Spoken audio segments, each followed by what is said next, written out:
Je vais simplement dire que ce livre est à propos des bombardements, effectivement, en Allemagne dans les dernières années de la Deuxième Guerre. J'ai grandi en Allemagne après la guerre et j'ai toujours été hantée par les ruines que j'ai vues. Et donc je voulais étudier cette situation et poser la question de comment est-ce que les catastrophes sont représentées, vu ces bombardements. Euh, et j'avais des photos prises par ma mère en 1945. Si vous voyez le livre dehors, vous verrez, il y en a plein, qui étaient restés dans un coffre en famille que je n'avais jamais vraiment ouvert. Et après la mort de ma mère, j'ai redécouvert ces photos et ça m'a aidé à structurer le livre. Les photos sont plutôt frappantes. Et ma mère avait dit, parce qu'elle m'en a quand même parlé, très brièvement, mais elle m'a dit que, comme elle était française, qu'elle n'aimait pas du tout les Allemands après la guerre, ni pendant l'occupation d'ailleurs, quand elle a épousé mon père qui était américain, qui était diplomate, elle a dû aller avec lui en Allemagne. Et ça a été pour elle très dur. Et en plus, elle n'avait pas le droit, parce que les femmes de diplomates à l'époque, puisqu'il n'y avait pas d'hommes, hein, je veux dire, il y avait des hommes, mais vous voyez ce que je veux dire, dans les mariages, ceux qui travaillaient, c'était les hommes. Les femmes n'avaient pas, d'après le gouvernement américain, le droit de travailler.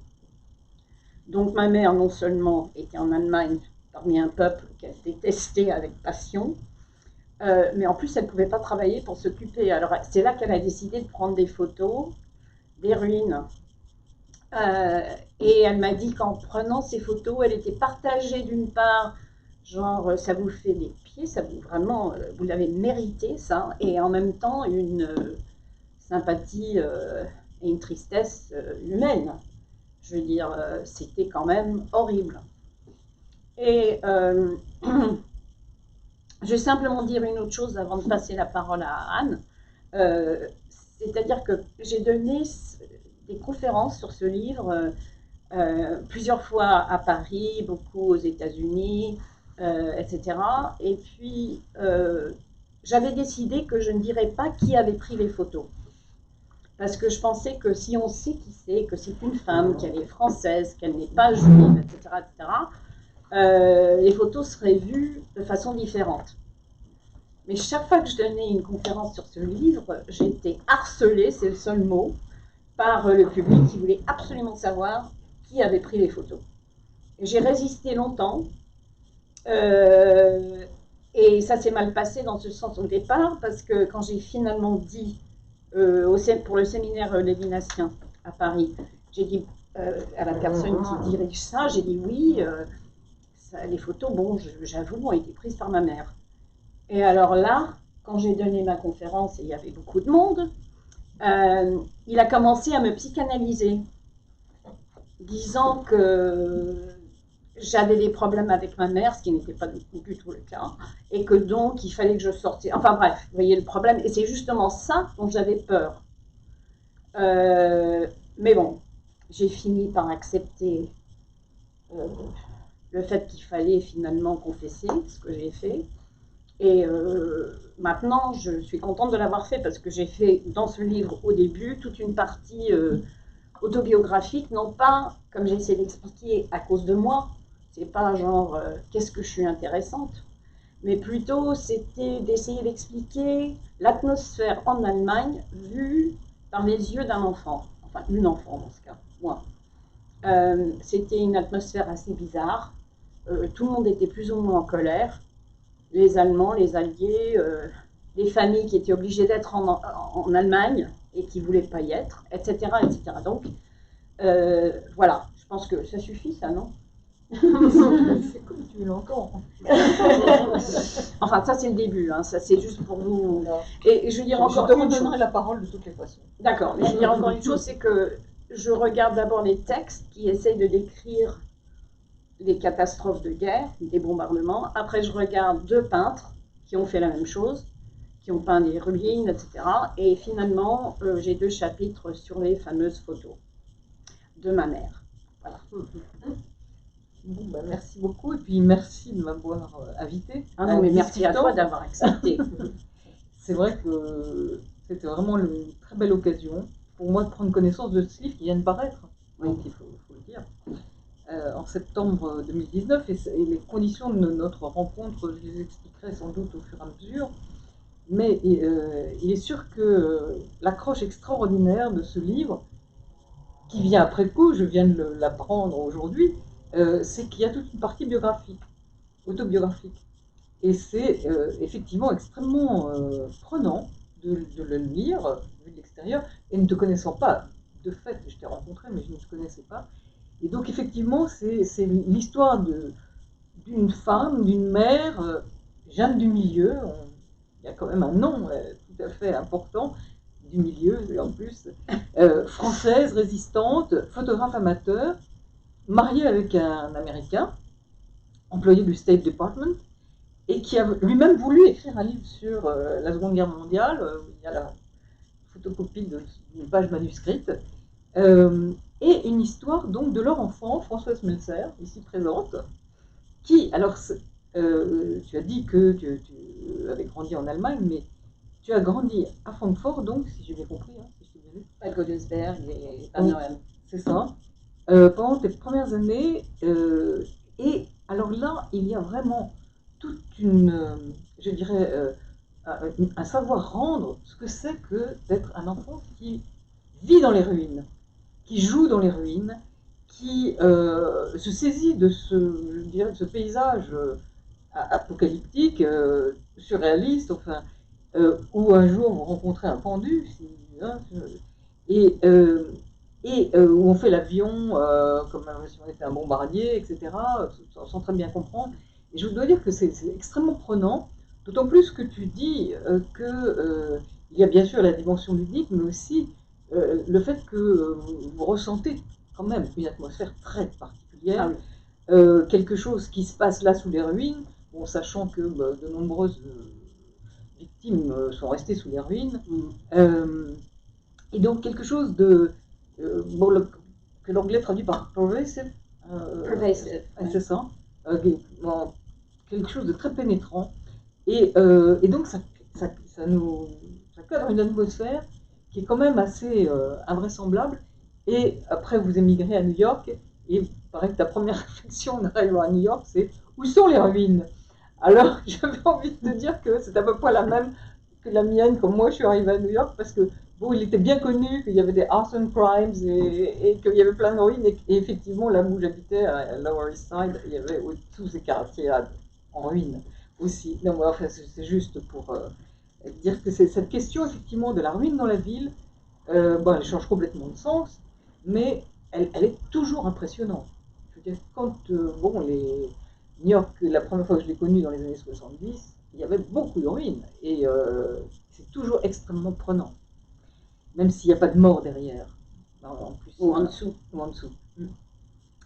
Alors, ce que tu nous révèles aussi, c'est que bon, il y a toute une génération de gens qui ont vécu ce que tu as vécu, et en particulier donc ce peintre Anselm Kiefer, qui, si je me souviens bien, de Halberstadt, non, c'est ça ce que oui, qui a été bombardé par substitution, parce qu'on voyait, je sais plus, enfin... Bon, oui, c'est une ville allemande qui a été bombardée, alors qu'elle n'avait rien de particulier à bombarder, mais les Américains, les pilotes américains devaient bombarder une autre ville qui, elle, au contraire, avait une grosse usine d'armes et tout un tas de trucs, mais il y avait trop de nuages. Et dans ce livre, ils expliquent, parce que l'Américain... il pose la question, alors pourquoi vous avez bombardé cette petite ville, Halberstadt? Et la réponse était, il fallait pas gaspiller les bombes. Voilà. Oui. Alors, donc Anselm Kiefer qui a vécu ce bombardement, et dont l'œuvre en fait se ressent de toute cette histoire, et on va y revenir, pas tout de suite. Je voulais simplement noter donc ce peintre qui a fait une œuvre extraordinaire autour de tout cela. Et puis aussi, j'ai découvert le fils de James Agee. Ah oui. Alors, ça, c'était une vraie découverte. Joël Etchi, qui a vécu toute son enfance en RDA. Oui, parce que sa mère alors, James Edgy est un écrivain, enfin, fut un écrivain connu aux États-Unis et dans le monde, hein, je pense. Ah, oui, oui. Et puis, il était alcoolique, il a fini par disparaître et sa femme, son ex-femme, a épousé un monsieur qui était communiste et qui voulait absolument vivre dans l'Allemagne de l'Est. Et donc, James, le petit, l'enfant, est allé avec sa mère et son beau-père vivre à Berlin de l'Est. Et puis, il a écrit un livre sur son expérience. Il est retourné aux États-Unis, je pense, quand il avait 20 et quelques, il me semble. Ah oui. Mais il a vécu presque toute sa jeunesse à Berlin de l'Est. Oui, et alors là, pour revenir sur ce rapport entre l'Allemagne d'après-guerre et puis New York, c'est Joel Edgy, donc ce fils de James, qui traduit et introduit le seul récit, on pourrait dire live, qui s'est fait presque pendant et après le bombardement de Hambourg par un certain Nossack. Oui.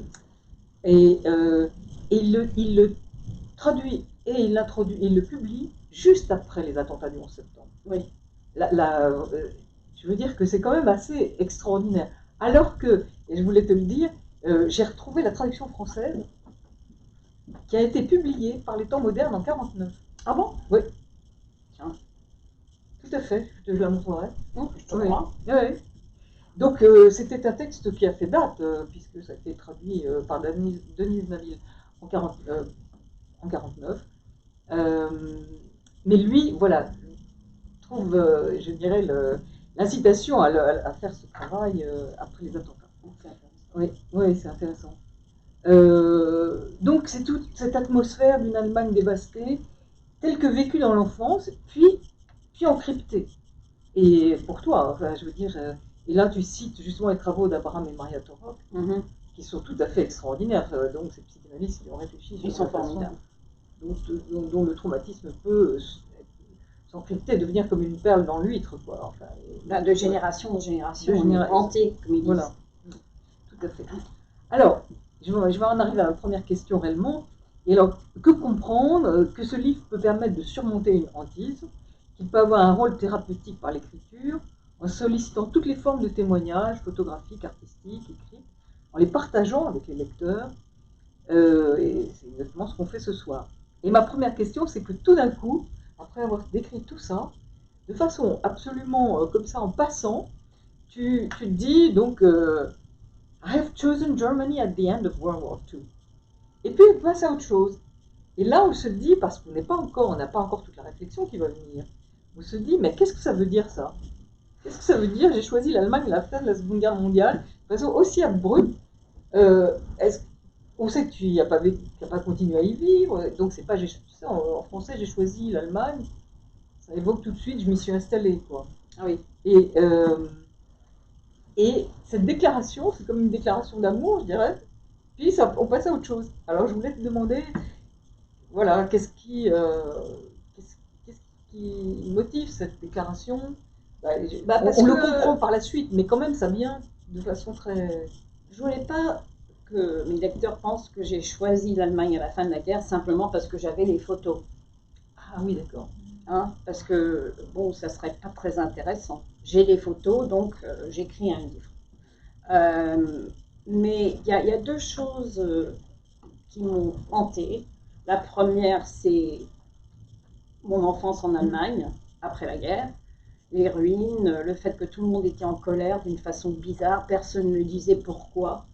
Et je crois que j'ai raconté que nous, les enfants, on passait notre temps à gratter le sol et à essayer de creuser, comme si on essayait de trouver quelque chose pour expliquer ce qui se passait.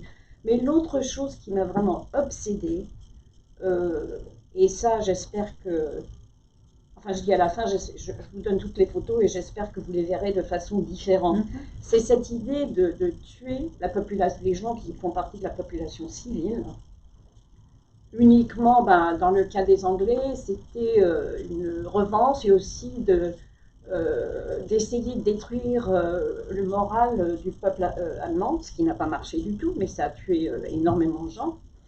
Et de dire, bon, là je parle de l'Allemagne, mais quand on pense au conflit israélien-palestinien, quand on pense à la Libye, à tous les endroits en ce moment qui sont en train d'être bombardés, en Afghanistan, etc., etc., je voulais utiliser ça comme symptôme du problème de tuer la population civile. Voilà. Oui, tout à fait. Alors, tout à fait, et ton témoignage se distingue complètement. Alors, il y a tout un chapitre là-dessus, tu n'en as pas encore parlé, de tous ces visiteurs d'après-guerre qui vont voir l'Allemagne bombardée dans les années... les journalistes, les surtout. journalistes, mais aussi des personnalités de premier plan, comme Hannah Arendt, comme Gertrude Stein, il y en a encore d'autres, mais enfin d'autres moins connus, et dont les témoignages sont absolument troublants. Absolument. Troublants, vraiment. On est... Ce que j'ai remarqué quand je travaillais tout ça, c'est que par exemple Hannah Arendt, qui est quand même quelqu'un d'important, quand elle est en Allemagne en 45-46, elle n'arrête pas de dire les Allemands ne parlent jamais de la guerre, ils s'en fichent complètement, ils prennent aucune responsabilité pour ce qui s'est passé, ils ont l'air complètement nonchalants, enfin voilà. Et je pense que très peu de gens ont compris le traumatisme qui étaient les bombardements et les morts et la faim et le froid.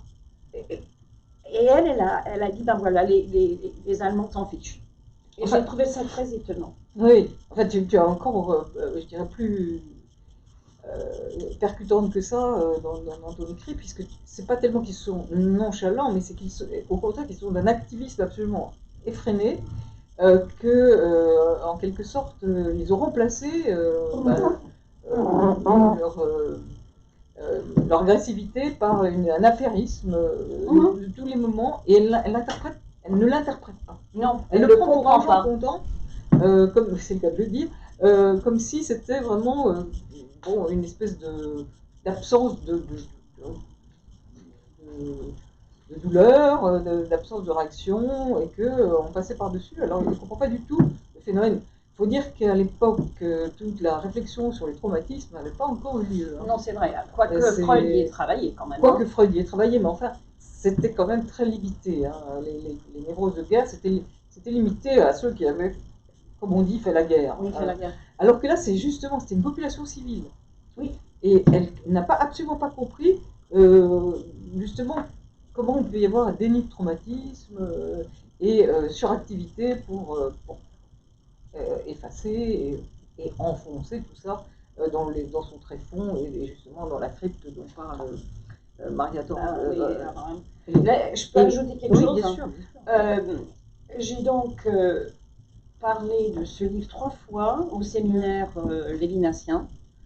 Et la première fois que j'en ai parlé, je n'étais pas encore sûre de où ça allait partir, etc. Il y avait un monsieur dans le premier rang, quand j'ai fini mon intervention, visiblement juif orthodoxe, qui m'a dit, mais où est le problème? Ce ne sont que des juifs. Non, que des Allemands. Que des Allemands, pardon. Ce ne sont que des Allemands. Bah oui, parce que j'ai répondu, j'ai dit, mais vous ne vous rendez pas compte que vous êtes en train de répéter la position allemande des nazis. Ça ne fait rien si on les tue, ce ne sont que des juifs. Ça m'a beaucoup frappé, ça m'a beaucoup choqué. Et je lui ai dit, mais il y avait des Allemands qui n'étaient pas pour Hitler, qui étaient même contre. Il y avait des enfants. Alors, il y avait des enfants, ben ça c'est différent. Alors, mon mari a dit, tu aurais dû lui demander à partir de quel âge est-ce qu'on peut les tuer? Non mais, il y a ce problème, bon c'est l'ennemi, on est tous d'accord, on détestait Hitler, les nazis, etc. Mais on parle d'un peuple, et on ne peut pas généraliser et dire qu'ils sont tous coupables, y compris les enfants. Oui. Alors, parmi ces autres personnalités tout à fait déroutantes, celle de Gertrude Stein. Ah là là. Alors, elle c'est carrément déroutant.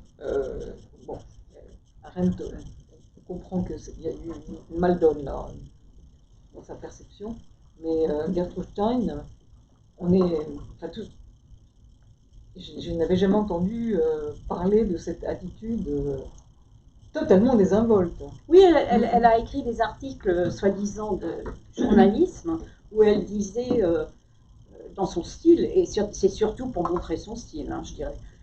On a tous été en Allemagne, on a vu les bombardements ne sont pas très intéressants, non pas du tout. Alors elle a fait plusieurs trucs à part ça, elle a été voir la maison de la montagne, la maison d'Hitler, oui, Berchtesgaden, et puis avec d'autres soldats américains, ils se sont amusés à faire le salut, le geste du bras de Hitler. Ils ont trouvé ça très drôle et ils se sont fait photographier. Ça m'a choqué aussi. Oui, oui. Et en plus, ça c'est Gertrude Stein, elle a trouvé un radiateur sur le balcon qui appartenait à Hitler et elle voulait le ramener à Paris pour y mettre des plantes. C'est très déroutant. Et elle a fini par pas le prendre parce qu'il était trop lourd. Oui, c'est totalement invisible, c'est pas si absurde. Mais enfin, apparemment, elle était très confortable pendant l'occupation. Ça, c'est plus grave. Elle n'était pas collabo, mais elle était très confortable. Elle s'entendait très bien avec les nazis qui achetaient des peintures qu'elle avait, elle, achetées. Elle était protégée, elle était très bien. Ça, c'est vraiment un aspect que tu révèles parce que j'en ai jamais entendu parler. Alors, autre question, si tu veux, c'est toute cette question, ce sur quoi Sebald a beaucoup écrit, sur cette absence de témoignages, de réflexion littéraire, mais aussi historique, sur ces bombardements, sur ces villes bombardées en Allemagne et toute la souffrance qui en a suivi. Et vraiment la question du mutisme. Et alors là, m'est revenu le terme qu'utilise Hans Stoller, qui est peut-être ici, le terme d'aphasie. Et je trouve qu'il a un certain sens. Voilà, une aphasie généralisée des gens, des victimes directes ou collatérales, puis du refus, par refus de transmission du traumatisme. Et donc un effet du traumatisme sur la mémoire immédiate, mais aussi après sur la possibilité de transmettre ce qui s'est passé. Et alors oui, je voulais te demander, tu cites un écrivain qui lui aussi justement écrit après les attentats du 11 septembre, qui m'ont beaucoup intéressé, sur lesquels j'ai travaillé. Feuer, c'est ça. Et qui fait cette connexion entre les bombardements de Dresde, donc en 1944, oui, 3, je crois, d'Hiroshima en 1945, et justement le 11 septembre. Oui. Alors, j'ai eu beaucoup de... Enfin, il y a beaucoup de gens, de collègues qui n'ont pas aimé ça parce que Jonathan Safran Foer est un écrivain populaire. Il n'est pas du tout, entre guillemets, littéraire. Il ne fait pas partie de ça. Et pourtant, ce que j'aimais, c'est justement... Et Foer, entre parenthèses, est juif. Donc, j'ai beaucoup apprécié le fait qu'il... Pour lui, c'était des catastrophes. Et c'était pas déterminé par qui avait fait quoi à qui, c'était déterminé par le fait que c'était une catastrophe. Et je trouve que sa description de Dresde est excellente. Enfin, excellente, extrêmement déprimante, mais on se comprend. C'est pour ça que je l'ai utilisé, j'ai trouvé que ça m'a beaucoup aidé. D'accord. Oui, ça m'a donné envie de lire en tout cas. Voilà, alors j'en arrive à une façon de me présenter justement à cette comparaison que j'avais envie de faire, me présenter, puis de présenter comment on s'est rencontrés. Ah oui, ça c'est excellent. Oui, entre Anselme Kiefer, donc ce post-guerre, comme tu l'appelles, enfin, il est né pendant la guerre. La maison à côté de chez lui, quand sa mère a couché, a été bombardée et complètement détruite. Et il a utilisé les briques de cette maison pour construire des choses qui plus tard ont eu une importance dans son œuvre. C'est ça. Mais alors donc, tu le qualifies, en tout cas, moi je suis juste dans le texte là, de romantisme post-catastrophe, de la renaissance, de la rédemption, de la résurrection, avec une dimension mystique, je ne te cite pas, mais c'est juste mais sans aucun symbole confessionnel. Alors que la raison pour laquelle on s'est rencontrés, c'est que moi je m'intéresse beaucoup à une situation post-guerre aussi, qui est celle de la Grande-Bretagne bombardée par la Luftwaffe, et en particulier de la ville de Coventry, qui a été en grande partie détruite, et en particulier, cette cathédrale a été détruite, et ça en novembre 40, donc vraiment tout au début de la guerre, et qui a développé, via justement le clergé de cette cathédrale, toute une posture de pardon et de réconciliation avec l'Allemagne dès décembre 40. Donc ils n'ont pas du tout attendu la fin de la guerre. Et depuis, c'est une mission de réconciliation qui s'est étendue à plus de 50 villes en Allemagne, qui a diffusé à travers le monde. Les commissions Vérité et Réconciliation d'Afrique du Sud sont complètement liées à cette mouvance. Et pourquoi je les ai connus? Parce que la chapelle Saint-Paul, qui est au pied des Twin Towers, enfin du World Trade Center, s'est affiliée à cette mission dans les années 2000. Donc, moi qui travaillais là sur les réactions institutionnelles de Lower Manhattan, c'est eux qui m'ont fait connaître cette mission de réconciliation. Donc, j'ai voulu savoir, parce que ça me ramenait aussi à l'histoire européenne. Comment se fait-il que, en 2000, eh bien, la réaction, c'était de s'affilier à un mouvement qui était né en 1940 en Europe.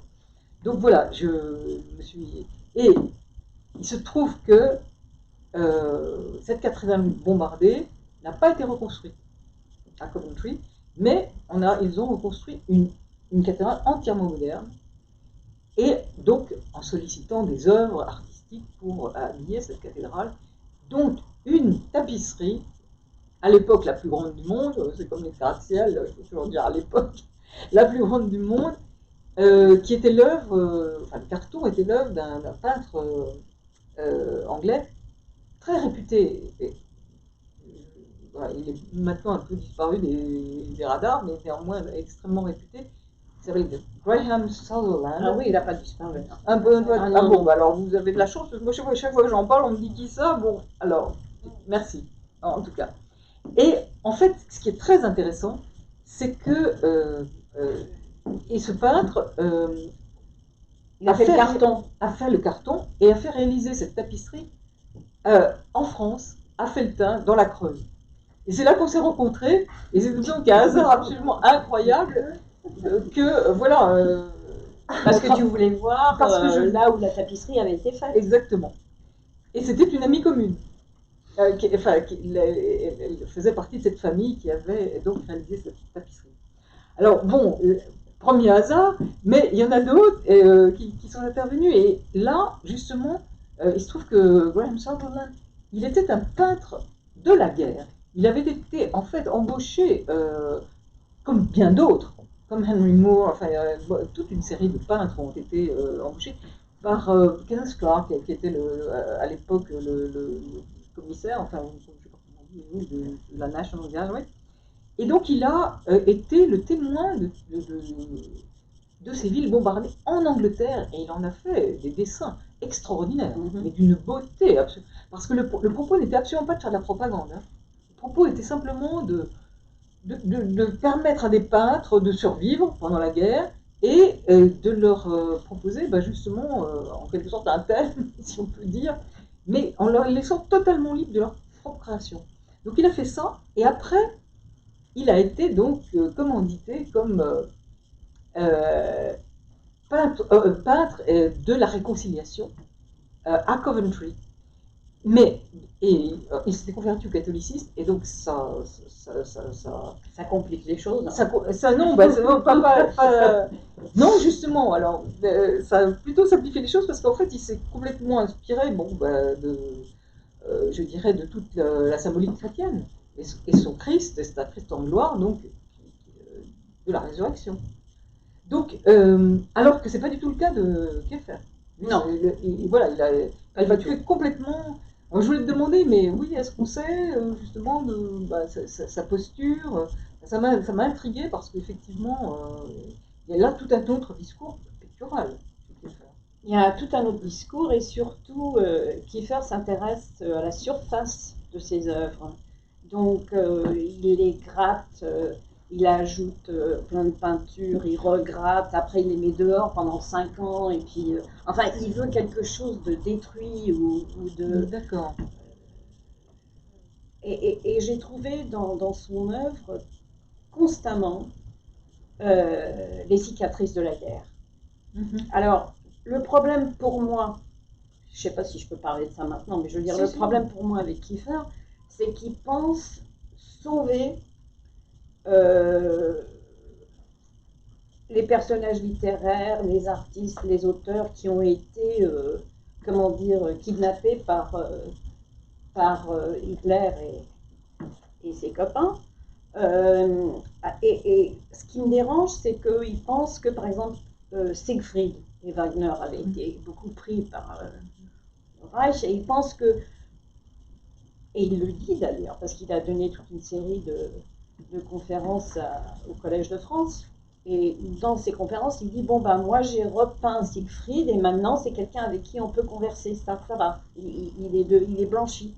Bon, Siegfried, le pauvre déjà, n'a jamais existé, mais je veux dire, cette idée, il le dit très souvent, qu'il va ressusciter, justement, des personnes, des personnages noircis par le fascisme. Et c'est un point de vue que je trouve dérangeant.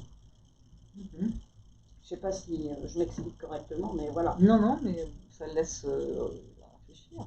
Alors, au départ, c'est bizarre, je le raconte dans le livre. Avec mon mari, je suis allée voir une exposition il y a très longtemps de Kiefer. C'était il y a 35 ans, un truc comme ça. Et puis je dis à Bernie, quel âge a-t-il ce peintre? Et Bernie dit, oh, je ne sais pas, il doit avoir 60 et quelques. Ben moi, j'avais à peine 30 ans, j'ai dit non, il n'a pas cet âge-là. Parce que quand je regarde ça c'est le début de son travail, c'est pas à la fin quand il ressuscite Siegfried et compagnie, mais j'ai dit,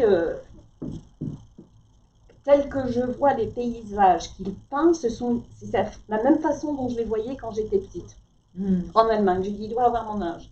Effectivement, il a 2 ans de plus que moi. Et ce qui est vraiment bizarre, c'est que, je le dis dans le livre, tout d'un coup, je me suis rendu compte qu'il y a des choses qu'on sait, qu'on ne sait pas qu'on sait, si je m'exprime correctement. Et ça, c'en était une, que j'avais toute une image de ce qui s'est passé en Allemagne, parce que Kiefer fait les cicatrices dans la terre, et au lieu de montrer les ruines, il montre les effets sur la terre des bombardements. Tout à fait. Et ça m'a beaucoup inspiré aussi. Mais ça, c'était avant que je continue à le lire, et le regarder, l'examiner. Et quand j'ai lu les conférences qu'il a données au Collège de France, là, pour moi, c'est un autre Kiefer, beaucoup plus inquiétant. Voilà. Bon, mais on ira voir. Hein. Ouais. Alors justement, on ira voir, parce que là, j'en arrive à toute ta réflexion sur prendre des photos et lire des photos. Parce que là, parce qu'effectivement, c'est quand même quasiment le sujet central du livre. Qu'est-ce que ça veut dire de prendre des photos de catastrophes, et qu'est-ce que ça veut dire de les regarder, à quoi ça nous renvoie. Et alors là, je dois dire, il y a quelque chose d'extraordinaire pour moi dans cet ouvrage, c'est que c'est vraiment un livre interactif. C'est-à-dire que tu nous dis ce que tu vois dans les photos, et puis nous, évidemment, avec notre esprit de suivisme, mais aussi beaucoup de contradictions. Ah oui, mais moi je vois pas ça, je vois ci, etc. Et c'est passionnant, parce qu'on dialogue immédiatement. Oui, bien sûr, moi j'ai une autre hypothèse. Qu'est-ce qui s'est passé? Parce que les photos nous disent, bon, elles ont plusieurs lectures possibles. Et elles sont ambiguës. Et elles sont ambiguës. Et ambivalentes. Tout à fait. Mais en fait, voilà, tu nous donnes le cadre. C'est-à-dire qu'on rentre dans ton système de pensée et on joue avec. Et c'est assez curieux. C'est vraiment... au fond, on a l'impression, si vous voulez, que le livre, ça, vous savez, il y a ces livres en 3 dimensions quand on les ouvre pour les enfants, on a franchement l'impression d'avoir ça sous les yeux, c'est-à-dire, voilà, on les regarde à différentes distances, et c'est assez très fort. Bon, alors bien sûr, bah, tu ramènes tous les auteurs, les bons auteurs sur la question, Barthes, Tisseron, Sontag, Berger, enfin bon, tout ça est tout à fait intéressant. Et je peux dire quelque chose? Oui, bien sûr. Hein. Moi, je suis en littérature. Donc, lire des photos, je ne l'ai jamais fait. Je suis complètement innocente, dans le mauvais sens du terme. Et puis, heureusement, j'ai toujours une amie qui est assise là, qui s'appelle Diane, et qui a enseigné longtemps à l'Institut d'art à San Francisco, et qui, elle, comprend comment on lit les photos. Et elle me l'a expliqué ici, j'étais en train de, je crois que je dirigeais le centre, et puis elle est venue chez moi, et elle m'a débuté, elle m'a expliqué, c'est comme si je prenais mes premiers pas, hein, parce que sinon, les photos, moi je regarde une photo, je sais qu'il y a Ponton, et puis, etc., mais, et donc elle m'a beaucoup aidée, et puis après il y a un autre photographe à Chicago qui m'a énormément aidée, mais sans ça, j'aurais été perdue. Alors bon, tu viens de dire que toi tu es spécialiste de littérature, bah moi je suis spécialiste, je suis en fait spécialiste d'anthropologie urbaine, et donc je dois dire que là c'est la question moi du rapport au temps des villes qui m'a beaucoup intriguée, et parce que c'est un témoignage extraordinaire sur le temps des villes, et le fait que la destruction des villes c'est un phénomène absolument catastrophique en termes humains, c'est évident, je veux dire ça va sans dire, mais ça va mieux en le disant, mais c'est aussi terrible en termes de destruction de la ville. Oui. Pourquoi c'est ce qui m'a beaucoup frappé en travaillant sur New York après les attentats. Parce que beaucoup de mes collègues avaient écrit sur la ville blessée. C'est pas seulement les victimes, c'est la ville blessée, et comment on le ressent, comment ça vous atteint personnellement. Et donc, c'est cette destruction de la ville qui témoigne de celle des humains, mais aussi de leur œuvre collective. De leur œuvre collective. À travers le temps, quoi. Et jusque dans les années 2000, justement, moi, je me souviens très bien que je me référais constamment à Vax, qui parle, donc un grand sociologue de la mémoire français, malgré son nom, qui parle toujours de la pérennité des villes et du fait que voilà, les hommes sont mortels, en gros, pour le résumer très brièvement, les hommes sont mortels, mais Rome est immortel, quoi, ça est éternel. Et c'est vraiment son leitmotiv. Et je me suis dit, voilà, ben c'est un Parisien pour lequel Paris, en fait, a survécu à 3 guerres, je veux dire, 70, 14-18, 39-45. Et plein de révolutions. Et plein de révolutions. Et donc, effectivement, c'est un miracle. Et il a cette perception-là.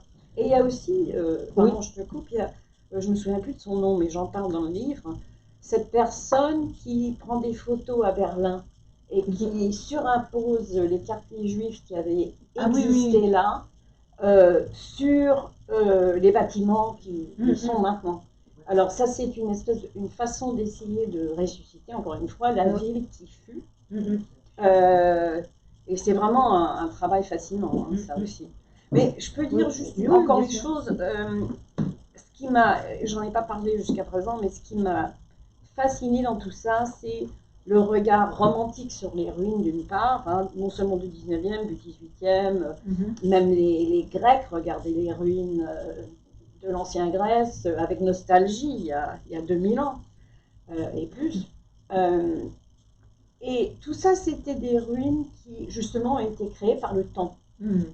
Donc, je reviens à ton idée du temps, qui ont été recouvertes de ronces, d'arbres qui poussaient. Enfin bon, et les romantiques adoraient contempler les ruines, penser à leur mortalité, penser aux empires qui avaient disparu, etc., etc. Or, moi, ce qui m'intéressait dans les ruines ici, c'est que ce sont des ruines créées par les hommes et créées de façon immédiate. Qu'est-ce que ça veut dire? Donc, je voulais surtout pas tomber dans la nostalgie et le romantisme, même l'esthétique, pour penser à ces ruines. J'ai essayé de me rappeler tout le temps que ce sont des ruines qui ont été créées par les hommes pour détruire non seulement la ville, comme tu dis, mais aussi les autres hommes. Et ça m'a beaucoup travaillé en fait. Oui, oui. Oui, tout à fait. Alors, ben, justement, mais. Et je me suis dit, alors, revenant à Paris, alors on comprend l'émoi qui a suscité l'incendie de Notre-Dame.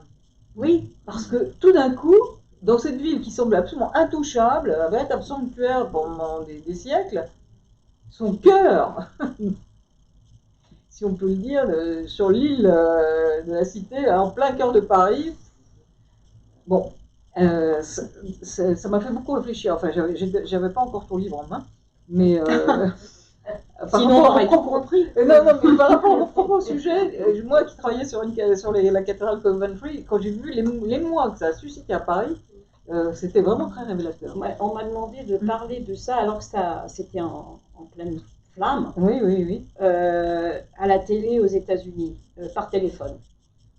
Et j'étais très embêtée parce que je pleurais. Ah oui. Et je voulais pas qu'on sache que je pleurais.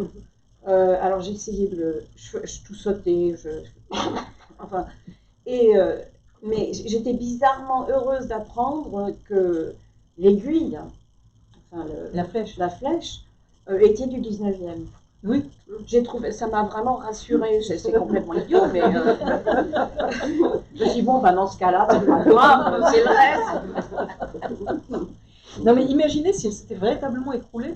Alors là, je veux dire que là, on a encore quand même la structure et tout. Enfin, bon, il manque la flèche, comme tu dis, mais si elle s'était véritablement écoulée, non, ça aurait été. Voilà, comme Coventry d'ailleurs. Exactement. Qui a été complètement bombardée. Complètement, oui. Oui. Enfin, il reste les murs extérieurs. Et la flèche, justement, c'est tout l'inverse. Ah bon? Ah oui, il reste la flèche. Bah, oui, les bombes incendiaires, ils n'ont pas s'accrocher. Non, non, non, elle est là. Non, non, avec ses cloches, on peut monter dedans. Enfin, bon, bref. Alors, j'en viens à la question du regard de ta mère, qui est tout à fait, effectivement, tout à fait particulier, et qui a un regard à la fois, je dirais quand même, d'empathie. Oh oui, il y a de l'empathie. Il y a de l'empathie. Ça, il n'y a aucun doute. Mais aussi qui se tient à distance. Ah oui. C'est très frappant. À distance des ruines et à distance des Allemands. À distance des Allemands, parce que pas toutes les photos sont désertes. Enfin, bon, il y a un ou deux personnages, mais pas beaucoup plus. Hein. Et ils sont souvent flous. Ils sont souvent quand ils sont au premier plan, parce qu'elles essayent de prendre des photos des ruines derrière. Et c'était frappant pour moi parce que j'ai trouvé d'autres photos, surtout de mon père. Alors quand elle prenait mon père en photo, elle était presque sur son nez, je veux dire, elle était comme ça. Mais dans les photos qu'elle a prises des ruines, le peuple est toujours éloigné. Elle ne voulait pas s'engager, je pense. C'est ça, exactement. Alors, c'est un regard extérieur. Oui, voilà, exactement. Ce qui était le cas d'ailleurs. Ce qui était le cas, oui, tout à fait. Et ça se sent, quoi. Ah oui, c'est intéressant. Ça se sent. Et je me suis demandé aussi si c'était pas un regard de protection, quoi. Parce que, je veux dire, tu restes à l'extérieur. Absolument. Elle voulait se protéger d'avoir des relations importantes, profondes, d'amitié avec les Allemands. Elle a vraiment gardé ses distances. Oui, tout en étant. Alors bon, tu sais, il y a le punctum et le studium, mais il y a le fascinant et le tremendum qui reviennent tout le temps, chaque fois qu'on parle de ce genre de sujet.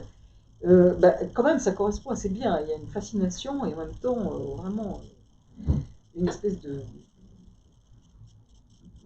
terreur qui se dégage de ces ruines. Alors justement, et nous, comment on regarde ces photos? Voilà, je vous passe le livre pour oui, vous voyez les photos. Peut-être le tien, tu as pris des notes? Ah oui, j'ai pris beaucoup de notes. Je peux le passer. Ah oui, d'accord, merci Arnaud. Non, je crois qu'effectivement. D'ailleurs, bon, il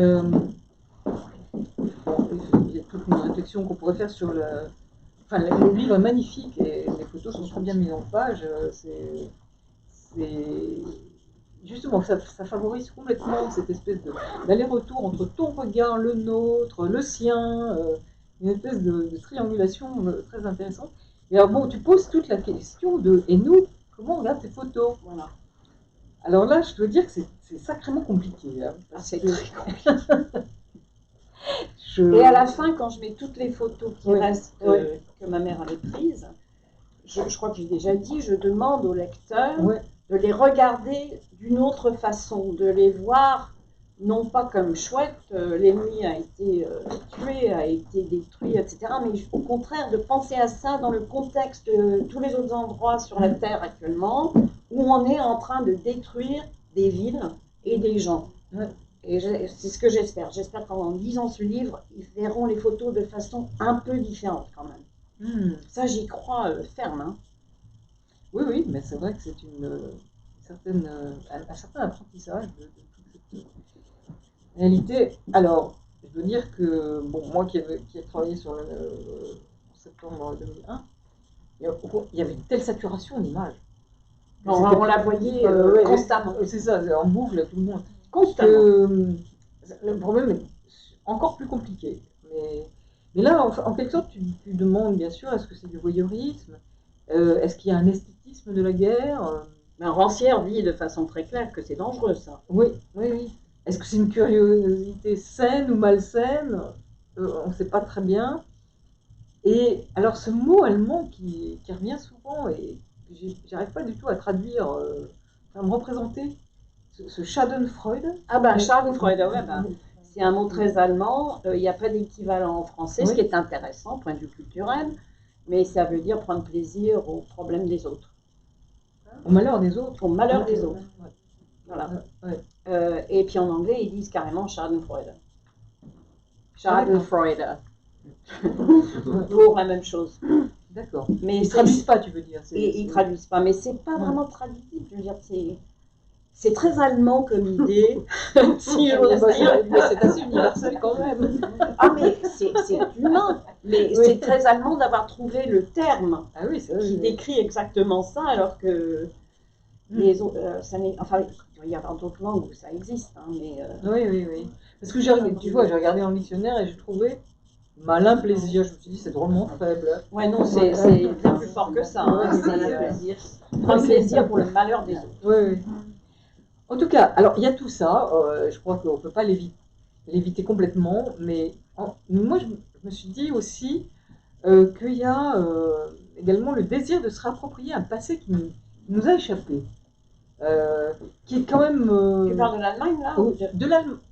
En général, de l'Allemagne ou de tous ces événements catastrophiques. Et on sait que ça fait quand même partie de nous. On le sait que de façon extrêmement confuse, mais néanmoins c'est ça. Et que, bon, c'est peut-être pas nous, mais ça aurait pu être nous d'abord, et puis c'est celle de nos aînés, c'est celle de nos ancêtres, enfin que sais-je. Il y a quand même un rappel de notre vulnérabilité, qui est assez fort. Hein. D'ailleurs, c'est toujours ce que me répondaient à New York les gens. Me disaient, mais tout d'un coup, on a réalisé qu'on était vulnérable. Oui, mais c'est dans la, comment dire, c'est même dans les chants, les antennes, enfin, les chansons aux États-Unis à propos de l'Amérique. Par exemple, From Sea to Shining Sea, l'idée c'est qu'on n'est pas vulnérable parce qu'on a l'océan d'un côté et de l'autre. Or, ce qui s'est passé avec le 11 septembre, on s'est tous rendu compte que ce n'était pas du tout le cas. Aujourd'hui, avec la technologie que nous avons, la technologie de tuer, on n'est pas protégé par les océans. Oui, tout à fait. C'est tout à fait ça. Et donc, je me suis dit, voilà, il y a cette dimension-là aussi qui est... Alors, c'est ça, toutes mes questions maintenant, enfin, on a jusqu'à quelle heure, je pas... Ça va? Non, mais je veux dire, c'est des questions en vrac, là. Non, mais allons-y. De façon à ouvrir un peu. Effectivement, c'est toute cette question de la compassion très compliquée. Qui est très compliquée. Et là, bon, je donne quand même quelques chiffres. Tu parle d'un demi-million de victimes civiles sous ces bombardements alliés Oui. en l'espace de quelques mois. Oui. C'est quand même... Mais ce qui est compliqué, c'est que pendant les années 80, les chercheurs allemands ont commencé à parler de ça, et malheureusement l'ont mis dans le contexte de, vous voyez, nous aussi on a souffert, il n'y a pas que l'Holocauste. Oui, oui, oui. Et ça, le Streit, dont il parlait, ça a fait un tel scandale qu'ils ont arrêté d'en parler complètement. Et puis c'est Sebald qui est revenu sur la chose et qui en a parlé. Et c'est une chose qui m'a rendue extrêmement anxieuse quand j'écrivais ce livre, parce que je voulais surtout pas relativiser ou rendre égalitaire la situation de l'Holocauste et des bombardements. Je ne dis pas que... Enfin, c'est pas la même chose, c'est complètement pas la même chose, et je voulais surtout pas ça. Et ça, c'était, je dois dire, épuisant. Épuisant. Non, mais tu es tout à fait clair là-dessus.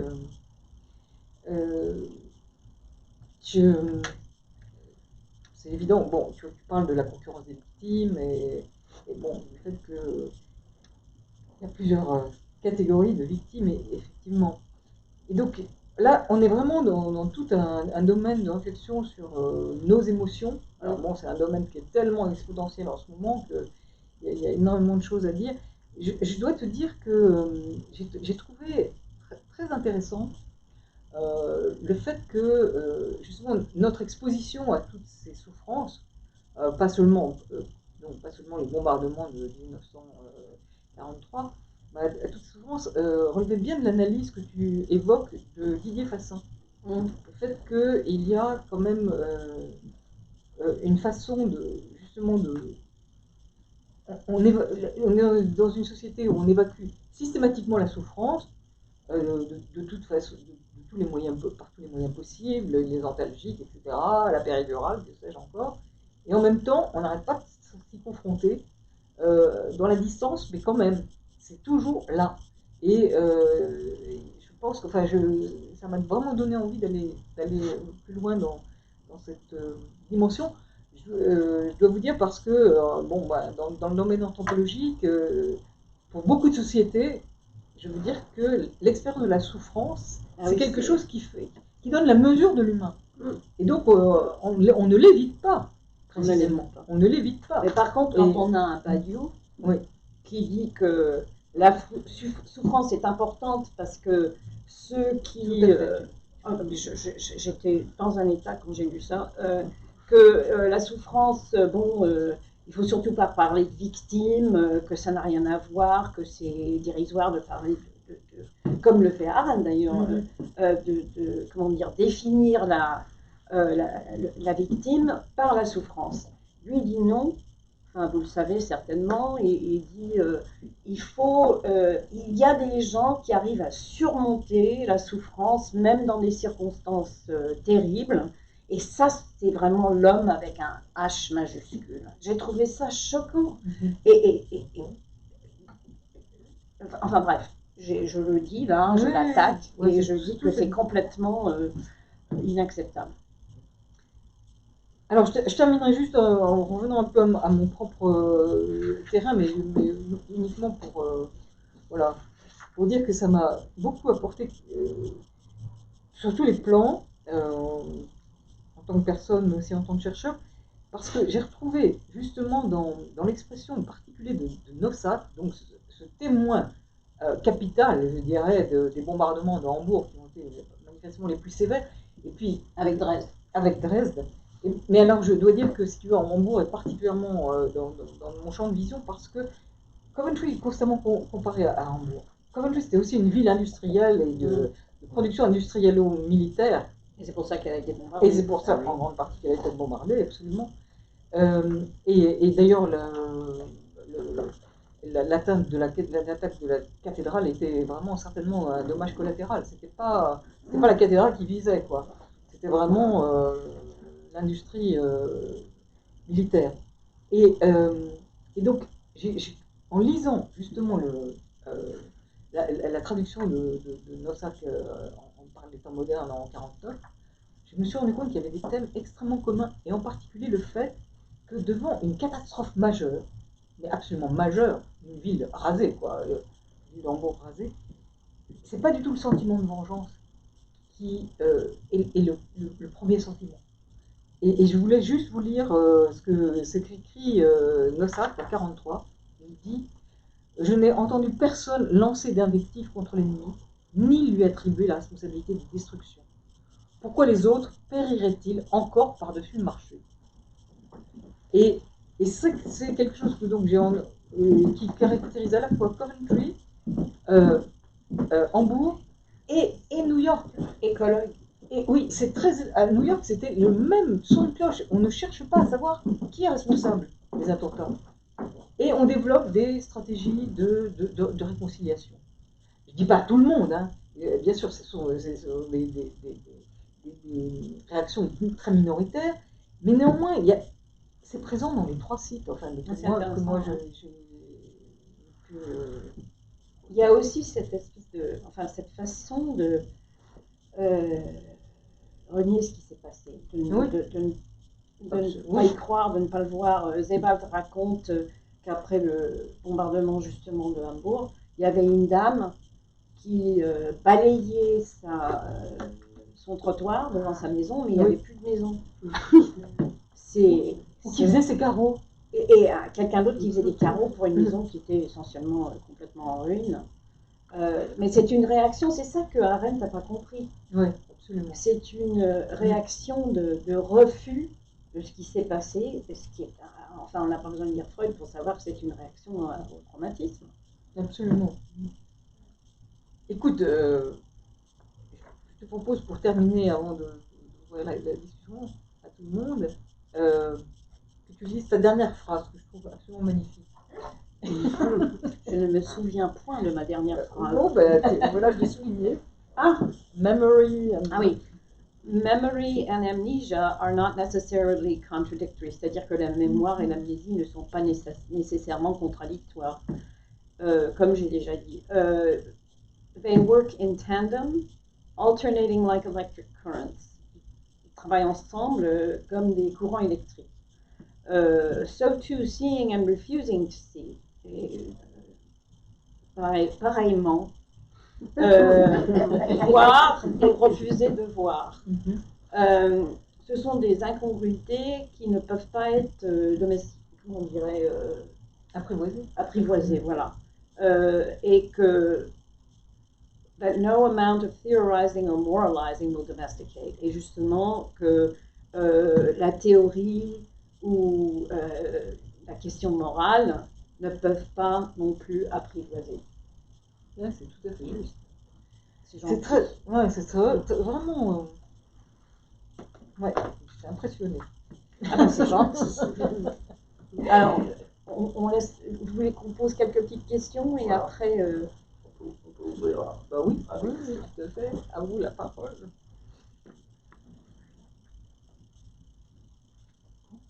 Oui, Nadine. Est-ce que vous étiez avec votre mère quand elle a pris une photo? Non, je suis née bien après. Ah, ok. Vous avez juste trouvé le carton? J'ai trouvé, c'était dans un coffre. D'accord. Et malheureusement, j'avais pas les négatifs. Et elle a raconté un peu quelque chose? Non, elle a que raconté ce sentiment contradictoire, qu'elle disait c'est bien fait pour vous, d'une part, et en même temps une compassion très forte. C'est tout ce que je sais. Mais on en a parlé tout à l'heure, c'est une génération qui ne parlait pas beaucoup. Oui, ça je connais avec mes grands-parents, moi je suis allemande. Oui, non, mais ma mère a fait de la résistance et je l'ai appris par hasard quand j'avais 26 ans. Et j'ai entendu une de ses amies dire « Ah oui, c'est l'époque où on l'a caché ». J'ai dit « Pardon ?» Bon. Et mon père n'a jamais parlé du fait qu'il était dans le Blitzkrieg à Londres. Mon oncle, qui n'était pas mon oncle, n'a jamais parlé de Buchenwald. Henri Bouvet. Il ne parlait pas. C'est pas une génération de thérapie, entre guillemets. C'est une génération qui était fermée. Et ça fait partie du traumatisme et de la hantise parmi les générations. que les enfants, par exemple moi, enfin ex-enfant, je portais cette espèce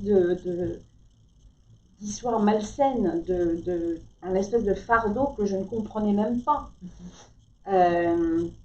Voilà. Je sais pas si ça. Donc ça, je sais pas si ça répond à Non, mais la question. tout à fait. J'avais un autre petit commentaire sur l'urbanisme. Bon, moi, je travaille sur l'urbanisme aussi, mais ancien. Je fais l'Égypte complètement. Ah, très bien. Et souvent, je regarde aussi des exemples modernes. Et il y a quelque chose, je ne sais pas si. Est-ce que vous êtes déjà allé en Allemagne? Oui. Voilà. Il y a des villes, mais peut-être qu'il faut expliquer ça un peu autrement. Je suis agrandie en Allemagne, un peu au milieu de l'Allemagne. C'est un peu près du centre, très proche de la frontière de l'Allemagne de l'Est, mais sur le côté ouest. Et c'était une toute petite ville. Et il y avait deux grandes villes pas loin. Une, c'est Göttingen. C'est une grande université. Et c'est beaucoup de charme. Il y a des vieilles maisons, c'est tout beau. Et l'autre grande ville, à une distance un peu près pareille, c'est Kassel. Et Kassel a été complètement détruite pendant la guerre. Et il faut dire, ces villes, on entre, il n'y a pas d'armes. Je sais pas, on sent tout de suite, il y a quelque chose qui ne va pas du tout. C'était reconstruit dans une façon de... moi, je suis bien sûr bien née après la guerre, bien plus longtemps après, mais c'est quelque chose que je ressentis. Vous ressentiez encore qu'il y a quelque chose qui ne va pas du tout.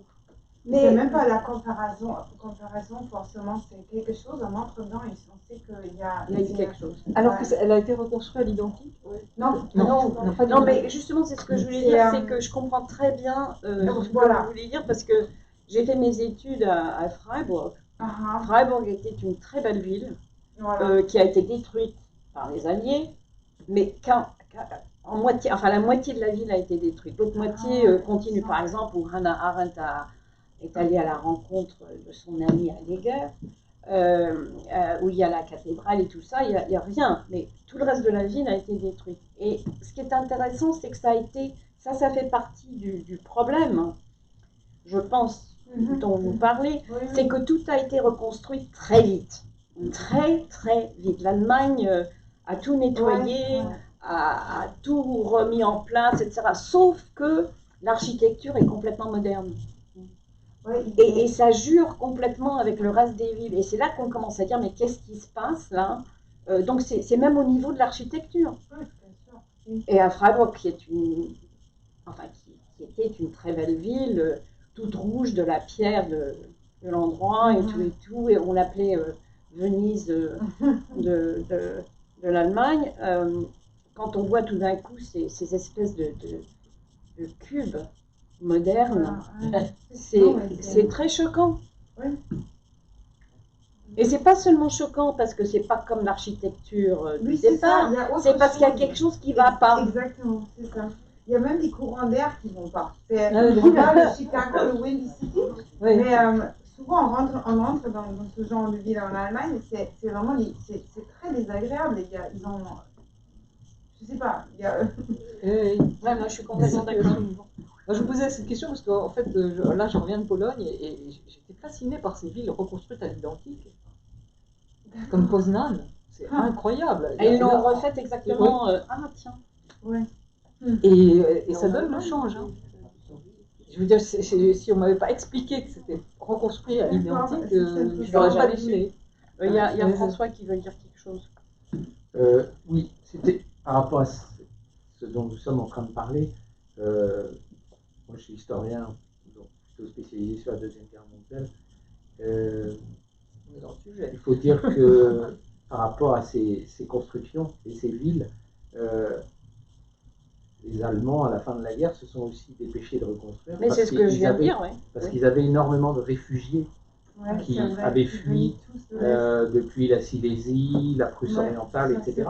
Et qu'il y avait un nombre de sans-abri colossal. Et donc, ils ont dû construire très très vite des logements, tout simplement, bon, plus ou moins bien finalement, Donc, ils n'étaient pas à l'époque dans une logique de reconstruire la ville comme elle était avant, parce qu'ils n'avaient pas le temps de le faire, peut-être pas les moyens non plus, mais en tout cas pas le temps.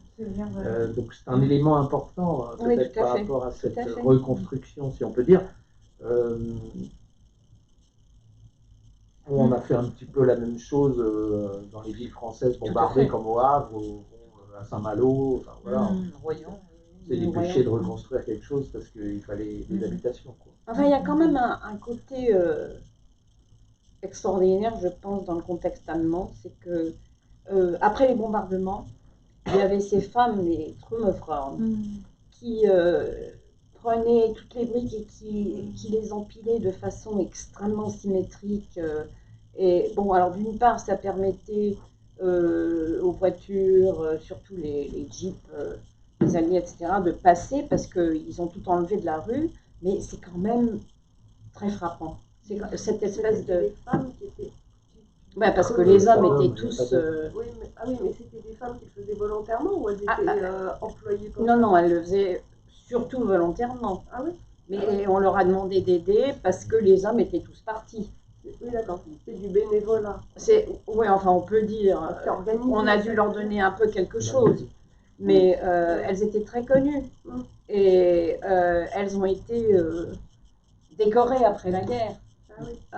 Parce qu'elles ont aidé tout le monde, en fait. Non seulement les Allemands, mais aussi les Alliés qui pouvaient passer dans leur voiture et tout et tout. N'empêche que quand on voit les photos, d'ailleurs il y a quelques photos ici où on voit à quel point c'est empilé de façon bien exacte. C'est très intéressant ça aussi. Une façon de mettre de l'ordre où il n'y en a pas. Oui, mais je pense que c'est dans ce cas. Et si je peux me permettre, juste pour ajouter au débat, par rapport au bombardement, il ne faut pas oublier que ces bombardements terribles qui ont été faits en Allemagne ont été scientifiquement organisés par les Anglais. Oui, mais tout à fait. C'est-à-dire que mais j'en parle de ça. En fait, il y a eu des ingénieurs qui ont travaillé là-dessus pour prévoir qu'il y avait d'abord un tapis de bombes, puis des bombes incendiaires, etc. C'est-à-dire que c'était quand même pensé, c'était pas des bombardements. Ah non, non, c'était pas aléatoire. Et d'ailleurs, les Anglais n'étaient pas comme les Américains. Les Anglais lançaient leurs bombes la nuit parce que ils voulaient pas vraiment viser des usines d'armes, etc. Ils voulaient simplement détruire parce que Harris, qui était la personne qui s'occupait de tout ça en Angleterre, pensait, comme j'ai dit tout à l'heure, ça allait démoraliser le peuple allemand et que par conséquent, il fallait simplement bombarder n'importe où, donc la nuit, ça va très bien. Je ne dis pas, alors je ne suis pas dans un état, surtout en ce moment, de dire que les Américains font quelque chose de mieux que les autres, bien loin de moi cette pensée, mais eux volaient le jour, parce qu'il n'y avait pas les radars comme on a aujourd'hui pour voir la nuit, etc.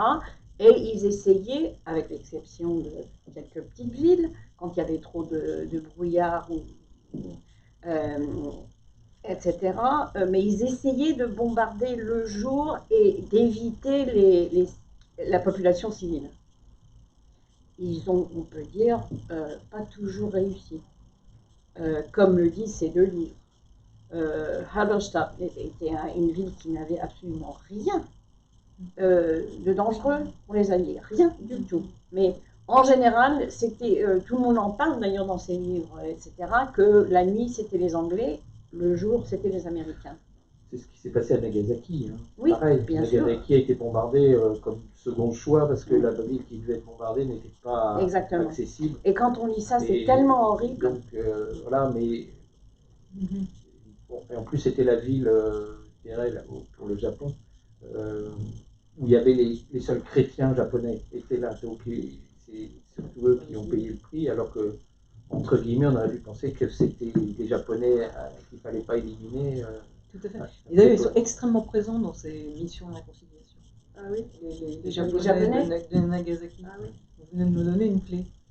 Non, c'est vrai, hein, que ce soit à New York ou à Coventry, il y a toujours les Japanese Peace Screen, il y a toujours une représentation japonaise. Ouais, c'est... je comprends mieux. Juste une chose, j'ajouterais, pour finir, je pensais pendant ce débat à un livre de Kurt Lewin qui s'appelle Sous les bombes, qui est un récit oui, sur le... qui a été écrit juste après, enfin qui a été publié juste après la guerre. La guerre. Qui est un roman extraordinaire qui décrit très précisément l'ambiance dans une ville bombardée au moment où ça se passe, en fait. Ouais. Je voulais ajouter quelque chose à ça. Il y a tellement de livres qui parlent de ce qui s'est passé en Allemagne. C'est très étonnant. Et le problème, d'après Sebald, c'est que la plupart de ces livres étaient nuls. C'est-à-dire, ils étaient très populaires, ils étaient très dramatiques, ils étaient ce qu'on achète au supermarché, quoi. Et ça a pris très longtemps pour que, à quelques exceptions évidemment, pour que de bons livres sortent à propos de ça. Et c'est Sebald qui a fait remarquer qui avait écrit de bons livres tout de suite après la guerre ou même pendant. Et c'est lui qui a établi un peu la liste des livres à venir, comme disait Blanchot. Mais ce roman de Levy, il est incroyable. Ouais, je l'ai lu, je sais. Ah, mais il y en a plein comme ça. Il y a un roman, enfin un roman non, c'est un journal intime d'un type qui s'appelle Reck,